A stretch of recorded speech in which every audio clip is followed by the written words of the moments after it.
How are you, buddy? Correct. Hey, Happy New Year. And that is correct. Did I get your Twitter? Press McGarry. At AC Press McGarry. All right. Right. Twitter's all the rage these days, you know? Yeah, absolutely. Absolutely. What's going on, man? Happy New Year. How are your holidays?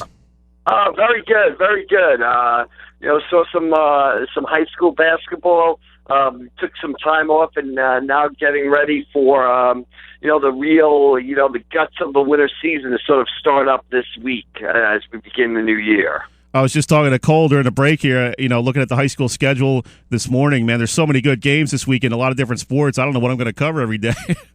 Right.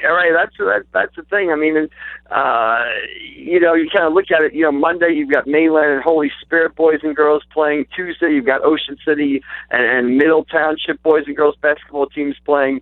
And like you said, people, a lot of times the focus is on the big events in February or March, but this stretch, January is when teams really kind of build their resume and play key games that are going to decide, who's going to be in the Cape Atlantic League tournament and where you're going to be seated in the state tournament.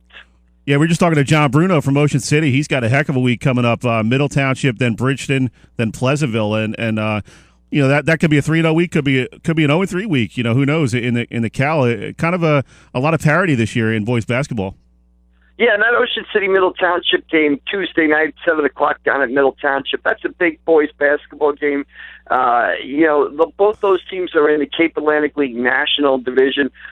Two teams in each division earn a spot in the Cape Atlantic League tournament. Well, St. Augustine is the favorite in that Cape Atlantic League National Division. They're probably going to get the top spot. And, Middle Township and Ocean City are right there at the number 2 spot. And both have been impressive so far. Ocean City 4-1, Middle Township 3-1, and two of the better players in the Cape Atlantic League. Connor Laverty, 6'4" forward for Ocean City, and Tim Toney, 5'11" guard for Middle Township, averaging 21 points a game. So, that's going to be a great game Tuesday night.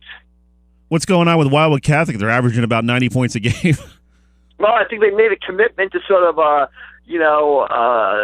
push the ball up the floor. Very entertaining to see. They're 4-1. The lone loss is to Monsignor Farrell. They have 5.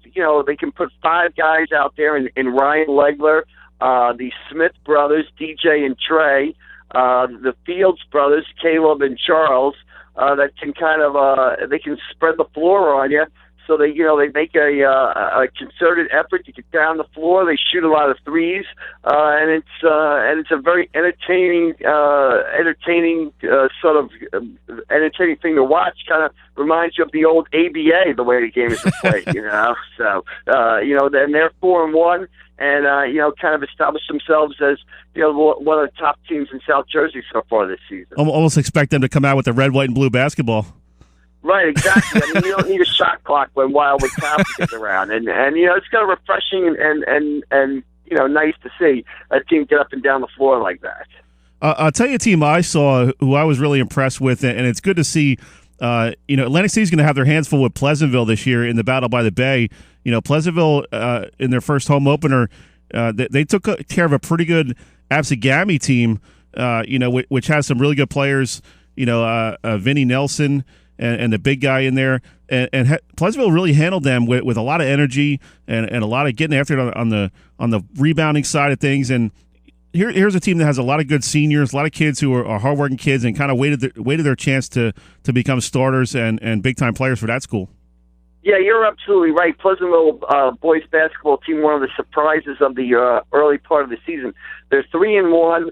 You mentioned the win. They had a a nice division win again over St. Joe opening night. And again, you talk about the first game of the season, but that's a big division win because again, you're always looking for those two teams to kind of come out of the division and make that Cape Atlantic League tournament. So that's a big division win for Pleasantville. They followed up, like you said, with a nice win over Absegami. Then they go to Paul VI over Christmas, and they beat Willingboro to go to 3-0, and then they lose to Paul VI in I believe overtime or double overtime on the road.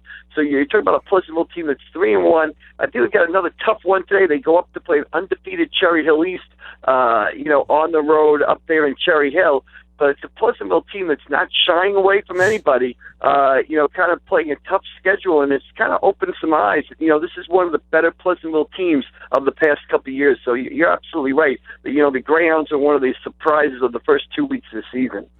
How about St. Joe's? I know they got that international player. Talk about it. Have you seen him play yet? I have not seen him play yet. I've looked at the box score. I think he had an excellent game when they played Egg Harbor Township, at the Tom Williams event, the Ocean City PBA tip-off weekend. They got a big win there. He was 6'10". He obviously got some, double-digit rebounds, double-digit points in that game. What I do know is if you're 6'10" in high school basketball, you're going to be effective because, there simply aren't that many 6'10" guys out there playing basketball. So, defensively, you're just going to alter the game. You're going to force kids to change shots and stuff, so you're going to be a factor. They're kind of off to a 2-1 start, St. Joe, and we'll kind of have to see what they, if they bounce back from the Pleasantville loss and what they have going forward, as we get into January. They'll have big games, a rematch with Pleasantville and big games with Wildwood Catholic and Cedar Creek in that division. That division, one of the more interesting ones in the Cape Atlantic League. Again, 2 teams make the tournament. Then 2 wild card teams make it. And that division will be one of the most competitive with now Pleasantville, Cedar Creek, and St. Joe and Wildwood Catholic in there. Talk with Mike McGarry of the Press of Atlantic City, breaking down some high school boys basketball. Mike, 2 teams that really interest me. They have a lot of pedigree in terms of making the playoffs and making some pretty good runs in the playoffs. Atlantic City and Mainland, we saw them opening night.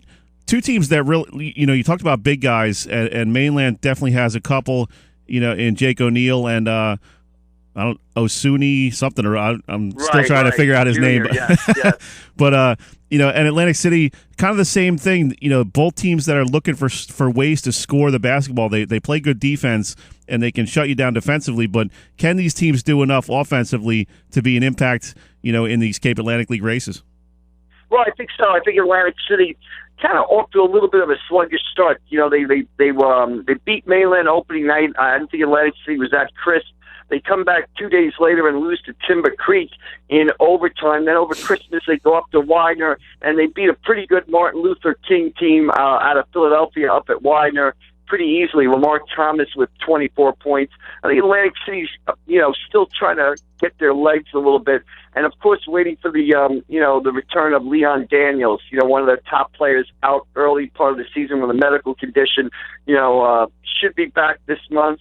Hopefully be back this month for the Vikings. Once he comes back, that's really going to stabilize Atlantic City. As far as Mainland kind of off to a sluggish start. 1-3. You mentioned some nice size there. Big game Monday night for Mainland. Playing Holy Spirit. Holy Spirit 4-1. That's a division game for Mainland. And kind of a credibility game for both teams as they look to build their resumes early in the season. So, I know Mainland doesn't want to fall to 1-4, and Holy Spirit would like to, continue the momentum of their good start. Travis Stoll, a sophomore for Holy Spirit, played very well for the Spartans so far this season. They were only lost to Southern Regional in the Holiday Christmas tournament up at Southern. Yeah, we're actually going to be talking to Eric Fierro, coach of Southern Regional, coming up this hour. They're off to a pretty good start. I think one of the main stories this year in boys basketball, obviously, is the injuries that some of these teams are dealing with. Mainland, Dean DeVenny kind of working his way back in from a football injury. You got Holy Spirit, C.J. Barnes trying to come back from an ACL. Hopefully, he'll be back by the end of January. And some of these other teams really dealing with some injuries. How can these teams kind of tread water and stay in it long enough to where these big-time players can come back on the court? Well, and obviously you mentioned 2 players there in DeVenny and C.J. Barnes. C.J. Barnes especially, you really have to feel for high school players for when injuries happen because there are no redshirt years for high school players. You get 4 years to play for 4 years. You don't get that 5th year like you do in college. Here's a kid in C.J. Barnes, excellent year. Last season was going to be one of the leaders of Holy Spirit this year. Injured his knee, the ACL over the summer, had the surgery, is battling hard to come back. By all accounts, kind of looks good. Is on target to be back, the end of January, the beginning of February. And more than anything, you look at players in their senior year, you don't want to see that taken from them. So that's why injuries can be so difficult on the high school level. So, obviously we all sit here and root and hope that, guys like CJ get back and get to make the most out of their senior year. Another issue we touched on in the first hour was the reversal by the state education commissioner on the separation from the non-public and the public schools in both football and wrestling. What's your take on that subject? Well, I mean, I think it's just, it's not overly surprised by it. You saw the vote and you saw the commissioner of education in 2008, 2009. It was a different person then, kind of overturned a similar proposal to the wrestling proposal that was out there. So based on precedent, you had a feeling, and a lot of people had a feeling, that the state commissioner of education was going to overturn both decisions. Now, and that's what happened. Now, the commissioner of education, David Hespy, also directed the NJSAA to kind of further study the matter and come up with a solution. What that solution is, I don't know. At this point, where does the state go from here?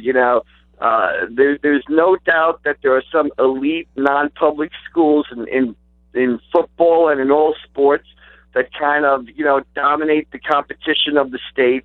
There's also no doubt that there are some non-public schools in all sports that struggle. For every, there's the Gloucester Catholic football team that's 0-10, and then there's the Gloucester Catholic baseball team that's one of the best baseball teams in the state, year in and year out. So it's really difficult. I think the problem in finding a solution, you just can't paint all the non-public schools with one brush. You just can't say they're all powers, and you just can't say they're all powers in one sport. So, that's a difficult situation. So where the state goes from here, how they solve the problem going forward, I don't know. They made their attempt to sort of, separate them this year.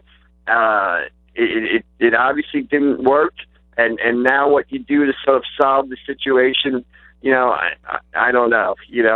I think maybe, you look at some of these non-public schools that are in, I think one answer, you look at the non-public schools that are in, that kind of have elite programs like St. Augustine Lacrosse, and like the Cape Atlantic League just let St. Augustine Lacrosse go do its own thing, and St. Augustine Lacrosse was happy doing that, and they play a schedule of top lacrosse schools, and everybody seems to be happy. Maybe that's how you look at the situation now. Maybe you judge it on a case by case or a team by team, program by program basis. Good stuff as always, Mike. I appreciate you hopping on board, and we'll be seeing you out there, I'm sure, one day this week at some of these hoops games. A lot of good games coming up on the schedule. So enjoy the rest of January as we dive into the high school basketball here.